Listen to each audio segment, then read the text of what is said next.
আগে তোমার বাকির টাকাটা শোধ করে দিই। সারা জীবনই তো তোমার কাছ থেকে বাকি খাইছি, আমার কাছে তো কোনো হিসেব নাই, সব হিসেব তোমার কাছে। আপাতত তুমি 1000 টাকা রেখে দাও, বাকি হিসেব পরে করবো না। নাও। টিকিটের টাকা মনে হয় ভাঙায় ফেলাইছ। উপস্থিত সাধারণ জনগণ, আমি যদি আপনাদের 1 কাপ করে চা আর একটা সল্টেজ বিস্কুট খাই, কারো কোনো আপত্তি আছে? খালি চা খাওয়াই এত বড় কাম পার পেপার দিবে চাচ্ছ মজনু? গরু খাসি মেরে জিয়াফত কবে দিচ্ছ আগে সেইটা কও। হবি রে ভাই, হবি, সব হবি, খালি তোমাকে দোয়াটা লাগবে। দোয়া না করে তো তোমার কপালে 25 লাখ টাকা বাইদা গেছে, আর দোয়ার কি দরকার আছে? দরকার আছে রে ভাই।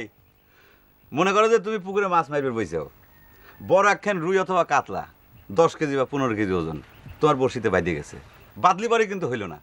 তুমি যতক্ষণ না পর্যন্ত ওই মাছটা পানির থেকে উপরে টাইনে তুলতেছাও, ততক্ষণ পর্যন্ত কিন্তু তুমি কইতে পারো না যে এই মাছটা তোমার। বুঝলাম মিতা, তুমি টিকিট ভাঙাও নাই, বাকি শোধ করতে চাও, সকলে চা খাওয়ার দাওয়াত দিচ্ছাও, পকেট ভর্তি টাকা। টাকা পালা কোনে? শোনো মিতে, টাকা হচ্ছে জগতের সবচেয়ে বড় চম্বুক। টাকার আকর্ষণে মনে করো যে টাকা চলে আসে। তোমার কাছে যদি মেলা টাকা থাকে, তাহলে পরে তুমি দেখবে চারদিক থেকে টাকা এসে তোমার পকেট ভরে গেছে। আর যদি তোমার কাছে কোনো টাকা না থাকে, তাহলে পরে তুমি সারাদিন রাস্তাতে হাইটে বেড়ালি পরেও একটা শিখিও তোমার কপালে জুটবি না। কথা তো তুমি ভালোই কইছাও। শোনো মজনু, তোমার একখান কথা কই, উপরওয়ালা তোমার দিকে মুখ তুলে তাকাইছে, টাকা পয়সাগুলো নষ্ট করো না। দান খরাত করো, মসজিদ মাদ্রাসা এতিমখানায় দান করো, উপরওয়ালা তোমাকে দিছে, তার প্রতি দান খরাত না করলে কি চলবে? খুব চমৎকার একটা কথা কইছো, তোমার কথাটা আমার পছন্দ হয়েছে, কথাটা আমি মাথায় রাখলাম।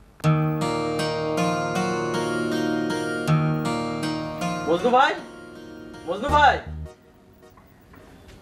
আসসালামু আলাইকুম। ওয়ালাইকুম। আপনি কি আমাকে রে ভাবি? যে মানে আমি আপনাকে ভাবি? আমার ঘরে ভাবি মানে মজনু ভাই সূত্রে। তোমরা কারা? তার কাছে তোমাকে কি? আমরা আইছি সূর্যমুখী ক্লাবের পক্ষ থেকে। আমি হচ্ছে ওই ক্লাবের সহসভাপতি। আমি যুগ্ম সম্পাদক, আরও হচ্ছে ক্রিয়া সম্পাদক। ভাবি, আমরা আইছি মজনু ভাইকে আমাদের ঐতিহ্যবাহী ক্লাবের আজীবন সদস্য করতে। সে তোমাকে ক্লাবের মেম্বার হয় কি করবি ভাই? কিছু করা লাগবে না ভাবি, সে তো এখন আমাগো অঞ্চলের অত্র এলাকার কৃতি সন্তান। আর 25 লাখ টাকার লটারি কি সকলের ভাগ্যে বাদে? তার মতো একজন সৌভাগ্যবান মানুষ এক আমার ঘরে ক্লাবের মেম্বার বানায়া আমরাও সৌভাগ্যটাকে একটু ভাগাভাগি করে নেবে চাই ভাবি। সে কথা তো বুঝলাম ভাই, এখন কও তোমাকে ক্লাবের মেম্বার হতে আসলে কত টাকা চাঁদা দেওয়া লাগবে? সি ভাবি, লজ্জা দিবেন না, 1 টাকাও লাগবে না। খালি মনে করেন মজনু ভাই খুশি মনে একটা 26 ইঞ্চি কালার টিভি দিলেই হবে।